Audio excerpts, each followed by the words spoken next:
This time next week, Democrats, freshly propelled by sales so full of energy and genuine enthusiasm, will begin the process of formalizing what is self-evident. They will make Vice President Kamala Harris officially the party's standard bearer. She'll take up that mantle, having already assembled a mighty and fired-up coalition as formidable as it is diverse. Just in the last few weeks, the Harris-Walz appeal has cut across all demographics, reaching voters of all stripes, some of them previously turned off or tuned out. And this is what they are hearing. Unlike Donald Trump, I will always, I promise you, put the middle class and working families first. I just made a very clear observation that they seem to be really concerned about. I pointed out that taking away reproductive freedoms, banning books, raising the price of insulin, trying to hurt labor unions, nobody's asking for that weird crap. No one's asking for it. Someone who suggests we should terminate the Constitution of the United States should never again stand behind the seal of President of the United States. Now, these rallies are, those are not the highlights. The rallies are sustained energy, sustained enthusiasm, sustained punchlines and applause. And the vice president and her running mate's gravitational pull, unsurprisingly, is now extending well beyond what Democrats typically think of as their winning coalitions, all the way out deep into Republican territory. Many of those Republicans deeply disaffected by the MAGA movement. We have called them Never Trump Republicans, people who recognize the existential threat posed by the disgraced ex-president, and those small few who understand the concept of publicly putting country over party. These Republicans out in the country have spent nearly a decade now out on the margins, supporting Biden in 2020, but otherwise biding their time. Well, now they seem to have found an unlikely new champion, a disciple of Barack Obama, a vice president to Joe Biden, a standard bearer for their one-time rival party. Former Georgia Lieutenant Governor Jeff Duncan, a lifelong Republican, has already endorsed Vice President Harris. And David French added his voice. He's a leading voice of conservatism. He submitted this opinion article to the New York Times. Quote, "The only real hope for restoring a conservatism that values integrity, demonstrates real compassion, and defends our foundational constitutional principles is not to try to make the best of Trump, a man who values only himself. If he wins again, it will validate his cruelty and his ideological transformation of the Republican Party. If Harris wins, the West will still stand against Vladimir Putin, and conservative Americans will have a chance to build something decent from the ruins of a party that was once a force for genuine good in American life." And then there's the Republican mayor of Mesa, Arizona, a lifelong Republican. Listen to what he said at Kamala Harris's rally on Friday night. The Republican Party has been taken over by extremists that are committed to forcing people in the center of the political spectrum out of the party. So I have something to say to those of us who are in the political middle. You don't owe a damn thing to that political party. You don't owe a damn thing to that political party. The crowd went wild.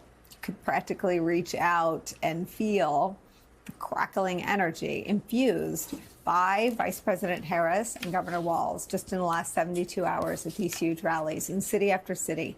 The Harris-Walz ticket is bringing that roaring approval from the crowds that swell to 15,000 people, with people not getting in, waiting outside, so full of life and energy and purpose that Donald Trump, after first attacking it, now literally refuses to believe what he sees with his own eyes. The man whose first act as America's president was going to the CIA and lying about crowd size did it again this weekend when he falsely suggested images of jam-packed Harris rallies of the size of her crowds were AI generated. Trump, who made news today for simply scheduling a rally in the midst of a Where's Waldo period of his 2024 campaign, is now left to join some of the rest of us, sitting back and seeing just how far and how high the Harris-Walz ticket will soar. Joining our coverage, that's where we start today. Joining our coverage are some of our most favorite experts and friends. Distinguished political scholar and professor at Princeton University, Eddie Glaude is back. Also joining us, Democratic pollster and president of Brilliant Corners Research, Cornell Belcher is here. And former senator and co-host of MSNBC's How to Win 2024 podcast, Claire McCaskill is here. Cornell, stipulating that Vice President Kamala Harris describes herself as the underdog in this race. You did that in that big, huge rally in Philadelphia. And that the country is pretty closely divided in terms of how they self-identify. There is no denying what is before our eyes and what we can hear with our ears at these events, and that is that the Harris team has all the momentum. The Harris campaign has changed the structure of the race, and there will likely be, and I want to hear your opinion, but I imagine sort of a political dogfight for battles of momentum. But in terms of structural changes, it doesn't feel like there are a ton of opportunities to reshape the race. What do you think about where the race stands today?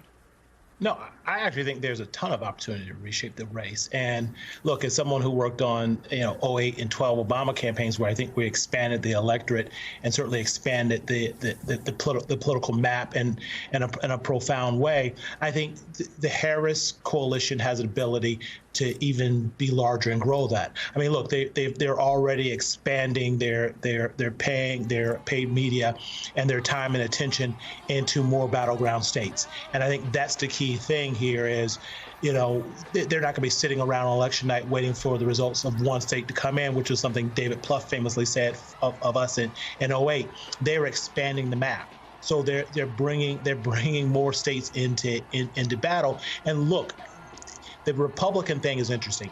In 2020, Donald Trump garnered 94% of the Republican vote, and so you see that is there opportunity now to garner more of that Republican vote? I don't know, but I certainly think that Republicans, like you've talked about here, coming out prominently, speaking against Donald Trump in a way that we've never seen Republicans come out and talk against their nominee, opens up a whole nother door, an opportunity here for Democrats to make even more inroads. And if you look at the way Democrats are winning college-educated white voters, particularly college-educated white women. Look, in 2012, we were not winning college-educated white voters like this. So I think the playing field and the coalition opportunities now are actually larger than we saw in 2012. So I think that the Democratic coalition, or at least the Democratic coalition, little d, and those who believe in democracy, I think can grow, Nicole, in a way we haven't seen before.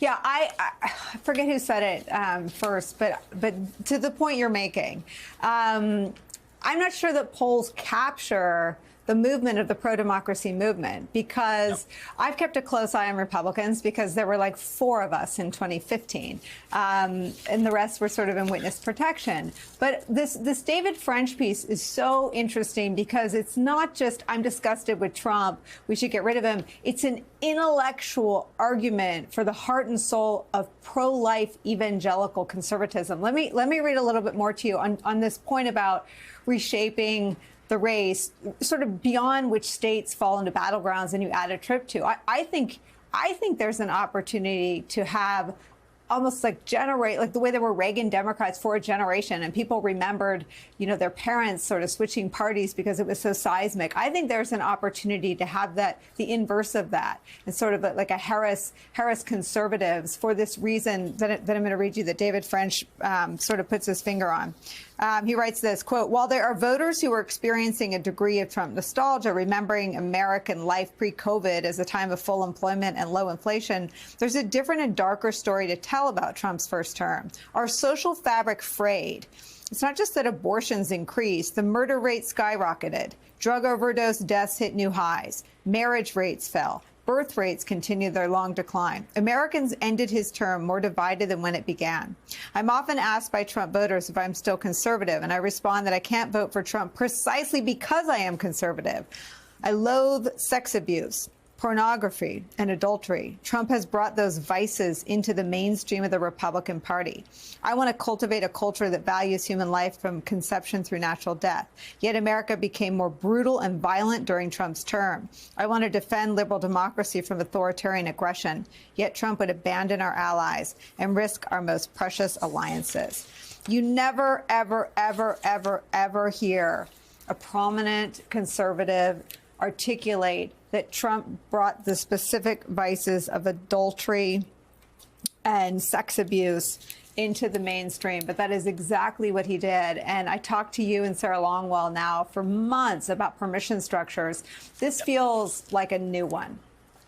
It does, right? Because it's laying out the very conservative case against Donald Trump. And look, we've had this conversation on your show before. It's like none of us think that Donald Trump is actually a true conservative. And so you have true conservatives stepping up and giving them a permission structure. And look, let's lean in, also give some kudos to Liz Cheney, who I think started this. Right. And sort of leaned into this. And I think she began giving them permission structure, and that tack on it, I think, is coming full fruition now.